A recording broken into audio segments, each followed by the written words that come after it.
Monday was a repetition of Sunday, with Dr. Armitage, for the task in hand, required an infinity of research and experiment.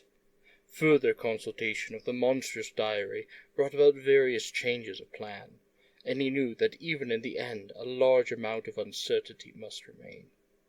By Tuesday he had a definitive line of action mapped out, and believed he would try a trip to Dunwich within a week. Then, on Wednesday, the great shock came. Tucked obscurely away in a corner of the Arkham Advertiser was a facetious little item from the Associated Press, telling what a record-breaking monster the bootleg whiskey of Dunwich had raised up. Armitage, half stunned, could only telephone for Rice and Morgan. Far into the night they discussed, and the next day was a whirlwind of preparation on the part of them all.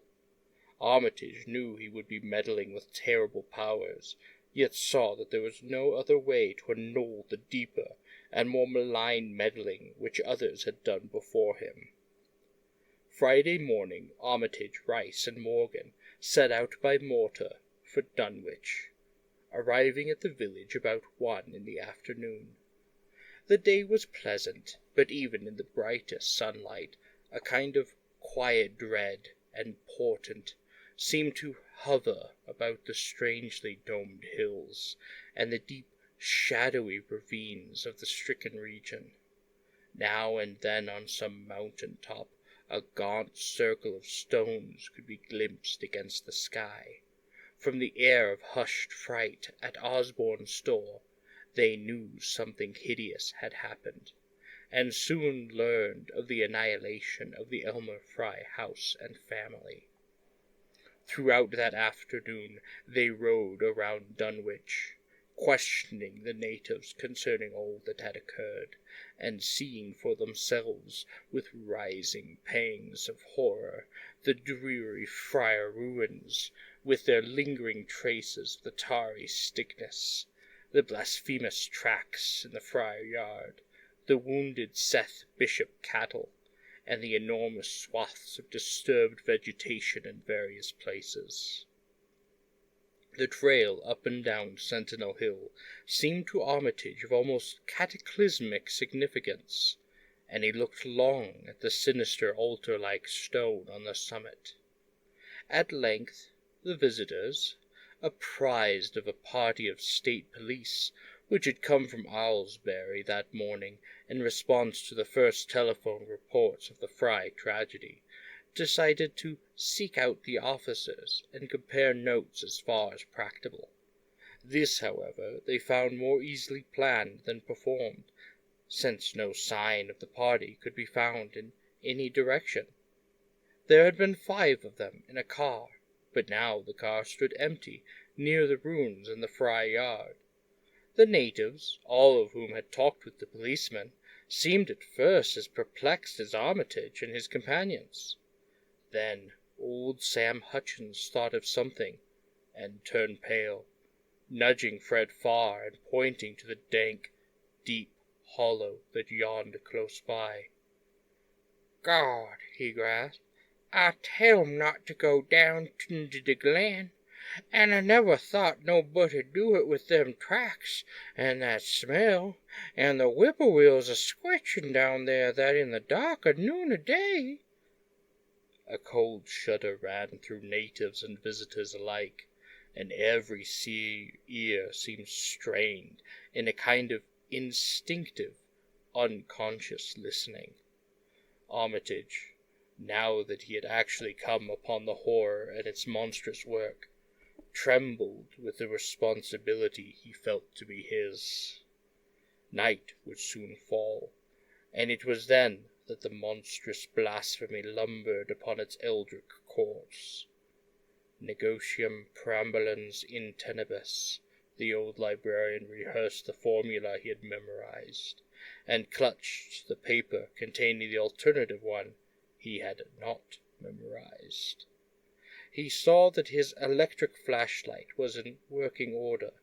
Rice, beside him, took from a valet a metal sprayer, of the sort used in combating insects, whilst Morgan uncased the big game rifle, on which he relied, despite his colleagues' warnings that no material weapon would be of any help. Armitage, having read the hideous diary, knew painfully well what kind of a manifestation to expect. But he did not add to the fright of the Dunwich people by giving any hints or clues. He hoped that it might be conquered without any revelation to the world of the monstrous thing it had escaped. As the shadows gathered, the natives commenced to disperse homeward, anxious to bar themselves indoors, despite the present evidence that all human locks and bolts were useless before force that could bend trees and crush houses when it chose. They shook their heads at the visitors' plan to stand guard at the friar ruins near the glen, and as they left, had little expectancy of ever seeing the watchers again. There were rumblings under the hill that night, and the whippoorwills piped threateningly. Once in a while a wind, sweeping up out of Cold Spring Glen, would bring a touch of ineffable theatre to the heavy night air. Such a theatre as all three of the watchers had smelled once before, when they stood above a dying thing that had passed for 15 years and a half as a human being. But the looked-for terror did not appear. Whatever was down there in the glen was biding its time, and Armitage told his colleagues it would be suicidal to try to attack it in the dark. Morning came wanly, and the night sound ceased. It was a grey, bleak day, with now and then a drizzle of rain, and heavier clouds seemed to be piling themselves up beyond the hills to the northwest. The men from Arkham were undecided what to do, seeking shelter from the increasing rainfall beneath one of the few undestroyed Fry outbuildings. They debated the wisdom of waiting, or of taking the aggressive and going down into the glen in quest of their nameless, monstrous quarry. The downpour waxed in heaviness, and distant peals of thunder sounded from far horizons. Sheet lightning shimmered, and then a forky bolt flashed near at hand, as if descending into the accursed glen itself. The sky grew very dark, and the watchers hoped that the storm would prove a short, sharp one, followed by clear weather. It was still gruesomely dark when, not much over an hour later, a confused babble of voices sounded down the road. Another moment brought to view a frightened group of more than a dozen men, running, shouting, and even whimpering hysterically. Someone in the lead began sobbing out words, and the Arkham men started violently when those words developed a coherent form. "Oh, my God, the voice choked out. "It's a-going again, and this time by day. It's out and moving this very minute, and only the Lord knows what'll be on us all." The speaker panted into silence, but another took up his message. "Nigh on an hour ago, Zeb Weatherly, he heard the phone a-ringing, and it was Miss Corey, George's wife, that lives down by the junction. She says the hired boy Luther was about driving in the cows from the storm after the big boat, when he see all the trees bending at the mouth of the glen, opposite side to this, and smelt the same awful smell like he smelt when he formed the big tracks last Monday morning. And she says, he says there was a swishing, lapping sound, more nor that the bending trees and bushes could make, and all on a sudden the trees along the road began to get pushed on one side, and there was an awful stomping and splashing in the mud. But mind ye, Luther didn't see nothing all, just the bending trees and underbrush.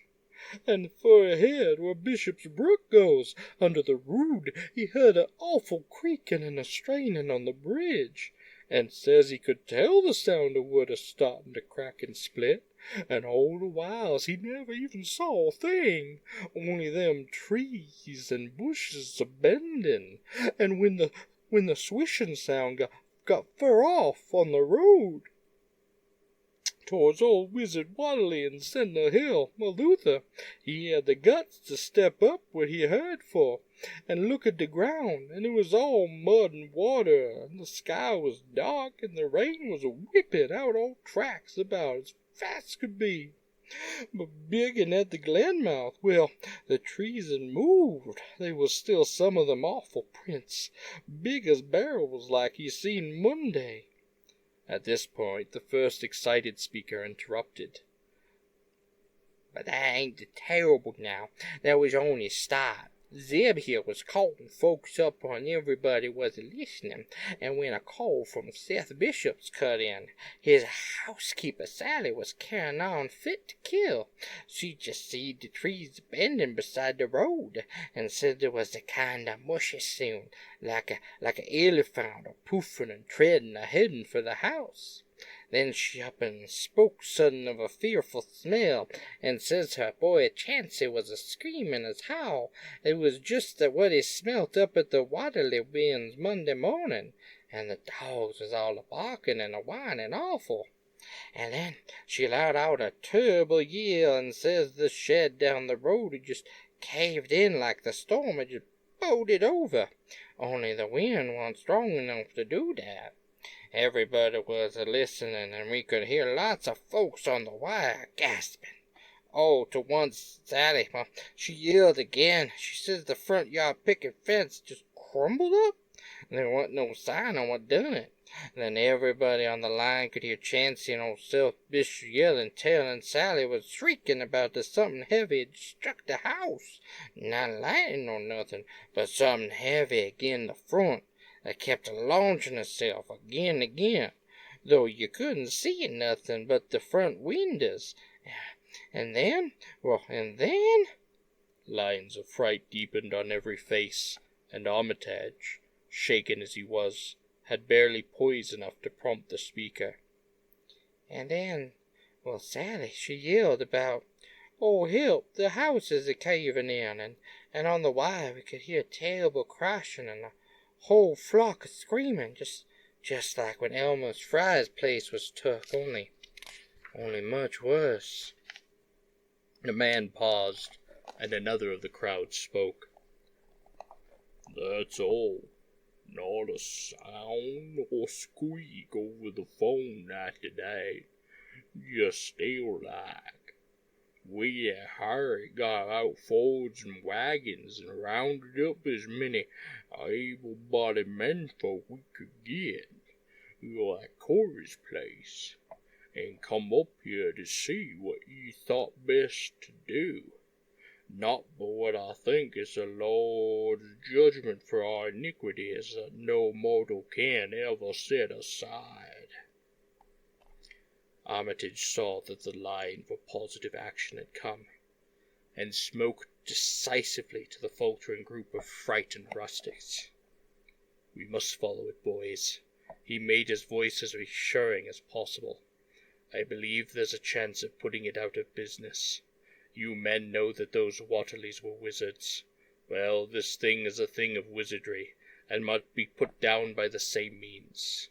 I've seen Wilbur Watterly's diary, and read some of the strange old books he used to read, and I think I know the right kind of spell to recite to make the thing fade away. Of course, one can't be sure, but we can always take a chance. It's invisible, I knew it would be, but there's a powder in this long-distance sprayer that might make it chew up for a second. Later on we'll try it. It's a frightful thing to have alive, but it wasn't as bad as what Wilbur would have let it in if he'd lived longer. We'll never know what the world has escaped. Now we'll only have this one thing to fight, and it can't multiply. It can, though, do a lot of harm, so we mustn't hesitate to rid the community of it. We must follow it, and the way to begin is to go to the place that has just been wrecked. Let somebody lead the way. I don't know your roads very well, but I have an idea where it might be a shortcut across lots. How about it?" The men shuffled about a moment, and then Earl Sire spoke softly, pointing with a grimy finger through the steadily lessening rain. I guess you can get to Seth Bishop's quickest by cutting across the low medley here, wading the brook at the low place, and climbing through Carrier's mowing and the timber lot beyond. That comes out on the upper rudder, mighty nigh Seth's, a leetle to other side. Armitage, with Rice and Morgan, started to walk in the direction indicated, and most of the natives followed slowly. The sky was growing lighter, and there were signs that the storm had worn itself away. When Armitage inadvertently took a wrong direction, Joe Osborne warned him and walked ahead to shoe the right one. Courage and confidence were mounting, though the twilight of the almost perpendicular wooded hill which lay toward the end of their shortcut, and among whose fantastic ancient trees they had to scramble as if up a ladder, put these qualities to a severe test. At length they emerged on a muddy road to find the sun coming out. They were little beyond the Seth Bishop place, but bent trees and hideously unmistakable tracks shewed what had passed by. Only a few moments were consumed in surveying the ruins just around the bend. It was the Fry incident all over again, and nothing dead or living was found either of the collapsed shells which had been the Bishop house and barn. No one cared to remain there amidst the stench and tarry stickness, but all turned instinctively to the line of horrible prints leading on toward the wretched Waterley farmhouse and the altar-crowned slopes of Sentinel Hill. As the men passed the site of Wilbur Whatley's abode, they shuddered visibly, and seemed again to mix hesitancy with their zeal. It was no joke tracking down something as big as a house that one could not see, but that had all the vicious malevolence of a demon.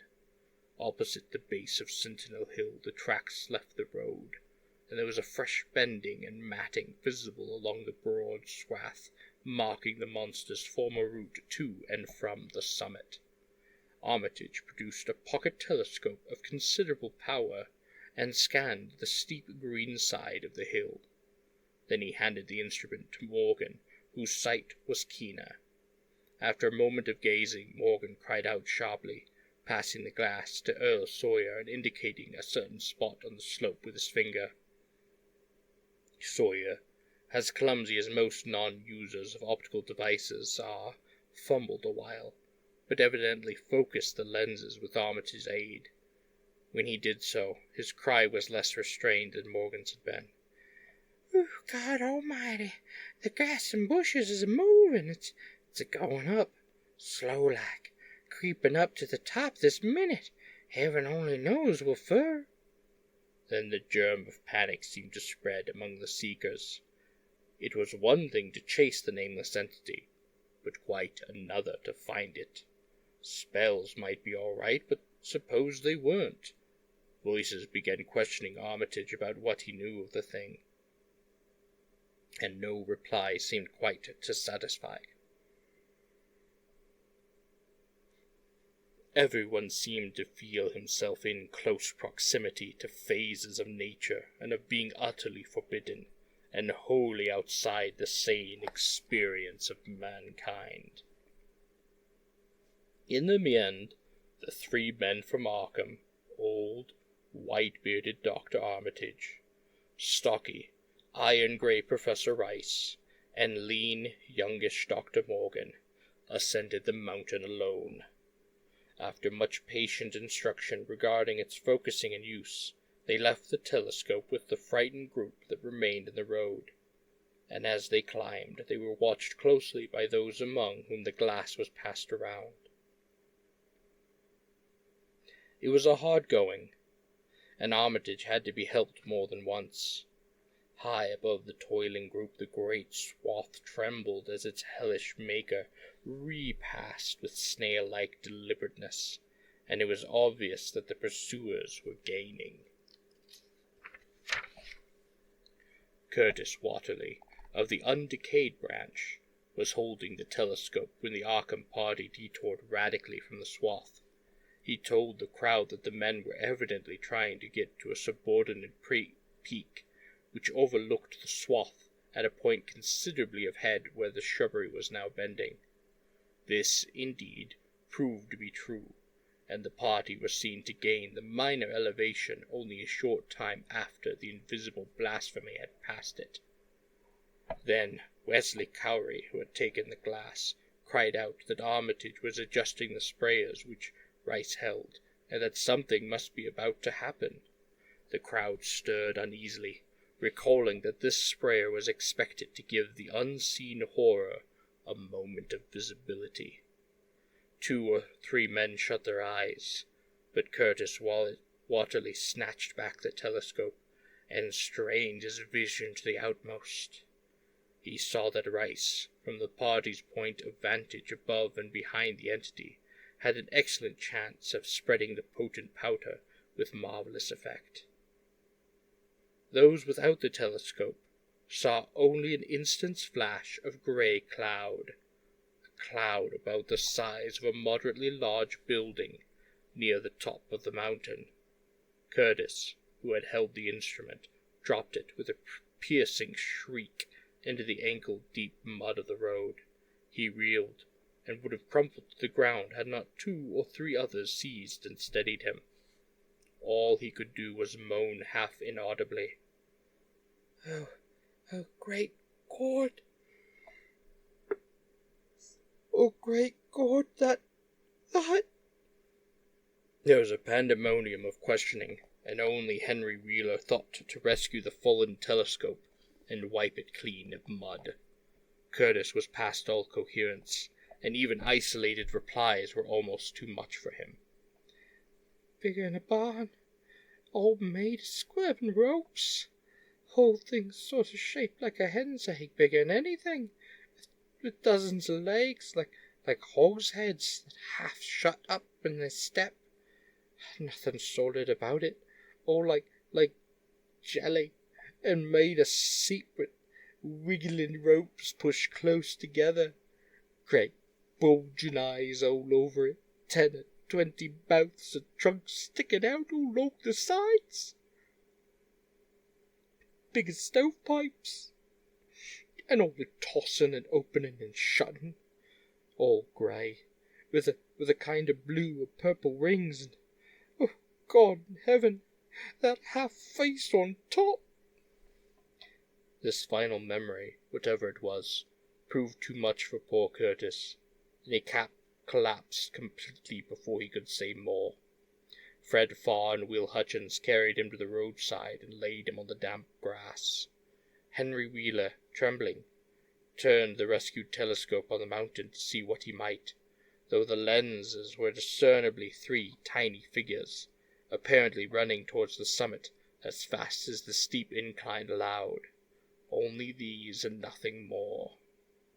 Then everyone noticed a strangely unseasonable noise in the deep valley behind, and even in the underbrush of Sentinel Hill itself.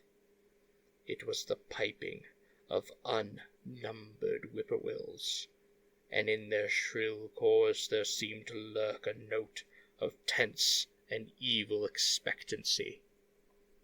Earl Sawyer now took the telescope, and reported the 3 figures was standing on the topmost ridge, virtually level with the altar stone, but at a considerable distance from it. One figure, he said, seemed to be raising its hand above its head at rhythmic intervals, and as Sawyer mentioned the circumstance, the crowd seemed to hear a faint, half-musical sound from the distance, as if a loud chant were accompanying the gestures. The weird silhouette on the remote peak must have been a spectacle of infinite grotesqueness and impressiveness, but no observer was in a mood for aesthetic appreciation. "I guess he's saying the spell," whispered Wheeler as he snatched back the telescope. The whippoorwills were piping wildly, and in a singularly curious irregular rhythm, quite unlike that of the visible ritual. Suddenly the sunshine seemed to lessen without the intervention of any discernible cloud. It was a very peculiar phenomenon, and was plainly marked by all. A rumbling sound seemed brewing beneath the hills, mixed strangely with a concordant rumbling, which clearly came from the sky.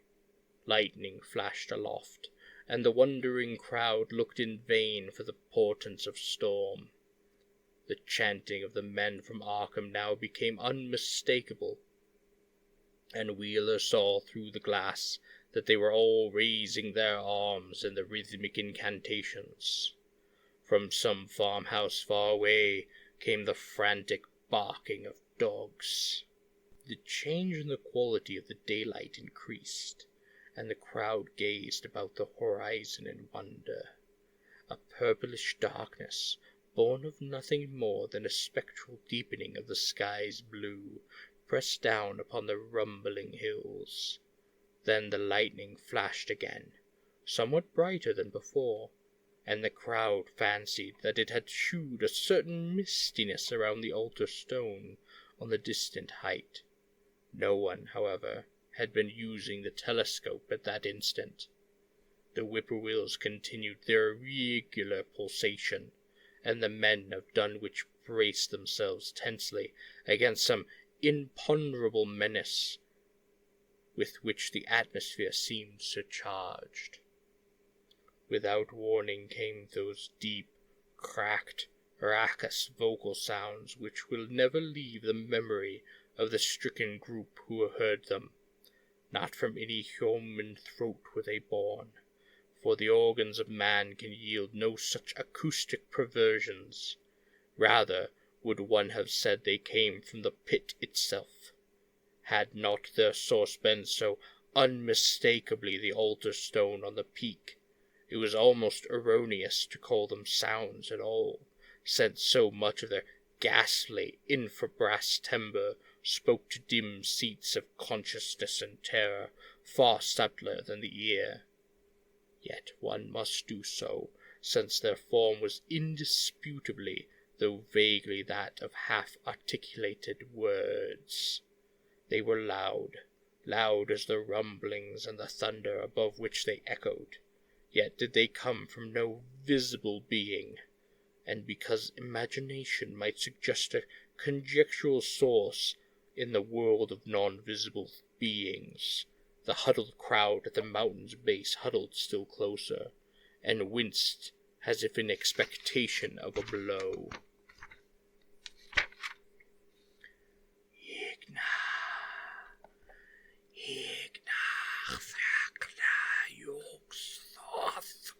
Rang the hideous croaking out of space.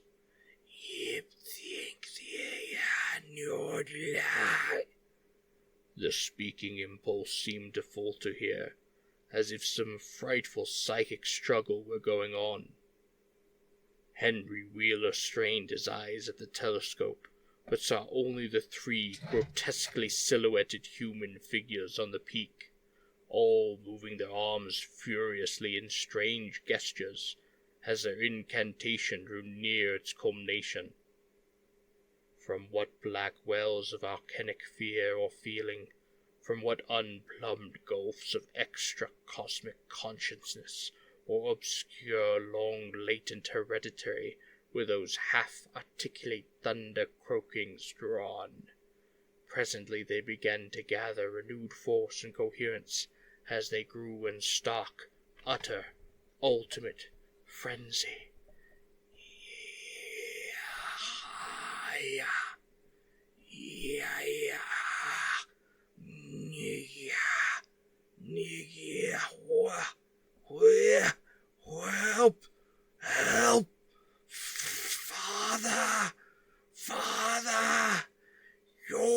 henceforth. But that was all. The pallid group in the road, still reeling at the indisputably English syllables that had poured thickly and thunderously down from the frantic vacancy beside their shocking altar stone, were never to hear such syllables again. Instead, they jumped violently at the terrific report which seemed to rend the hills, the deafening, cataclysmic peal whose source, be it inner earth or sky, no hearer was ever able to place. A single lightning bolt shot from the purple zenith to the altar stone, and a great tidal wave of viewless force and indescribable stench swept down from the hill to all the countryside. Trees, grass, and underbrush were whipped into a fury, and the frightened crowd at the mountain's base, weakened by the lethal footer, had seemed about to asphyxiate then, were almost hurled off their feet. Dogs howled from the distance. Green grass and foliage wilted to a curious, sickly yellow-grey, and over field and forest were scattered the bodies of dead whippoorwills.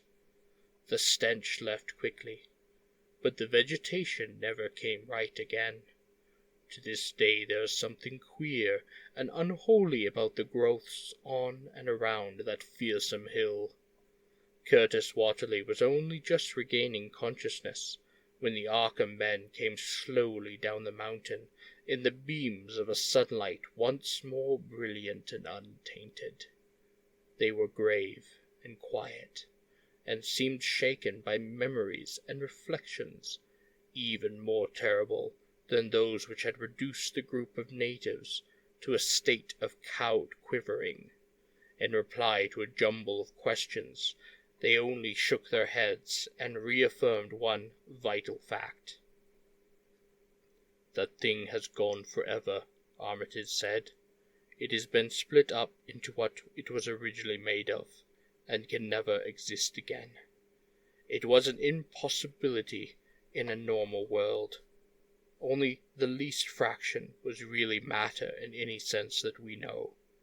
It was like its father, and most of it has gone back to him in some vague realm or dimension outside our material universe, some vague abyss out of which only the most accursed rites of human blasphemy could have ever called him for a moment on the hills." There was a moment of brief silence, and in that pause the scattered senses of poor Curtis Watterly began to knit back into a sort of continuity, so that he put his hands to his head with a moan. Memory seemed to pick itself up where it had left off, and the horror of the sight that had prostrated him burst in upon him again. "Oh, my God! That half-face on top of it! That face with the red eyes and crinkly albino hair and no chin, like the Waterleys. It was an octopus, centipede, spider, but there was a half-shaped man's face on top of it, and it looked like Wizard Waterley's, only it was yards and yards across." He paused, exhausted, as the whole group of natives stared in a bewilderment not quite crystallized into fresh terror. Only old Zebulon Watterly, who wanderingly remembered ancient things, who had been silent heretofore, spoke aloud. 15 year gone," he rambled. "I heard old Watterly say as how some day we'd hear child of Lavinia a callin' its father's name on the top of Sentinel Hill." But Joe Osborne interrupted him to question the Arkham men anew. "What was it anyhow? However did young Wizard Waterly call it out of the air it came from?" Armitage chose his words very carefully. "It was, well, It was mostly a kind of force that doesn't belong in our part of space. A kind of force that acts and grows and shapes itself by other laws than those of our own sort of nature.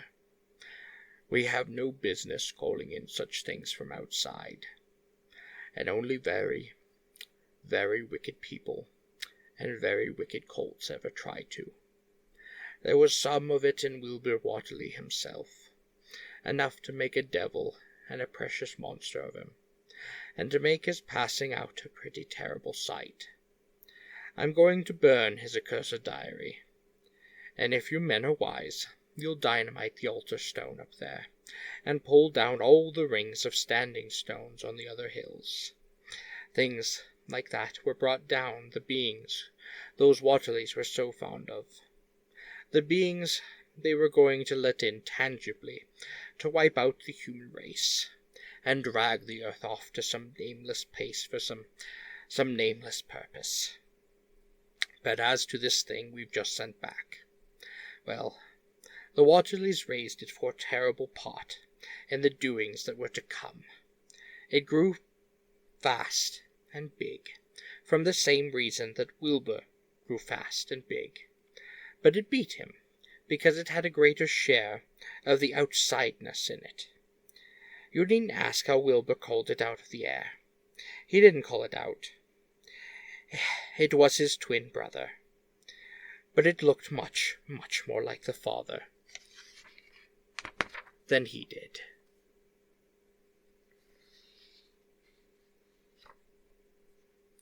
The Dunwich Horror by H.P. Lovecraft.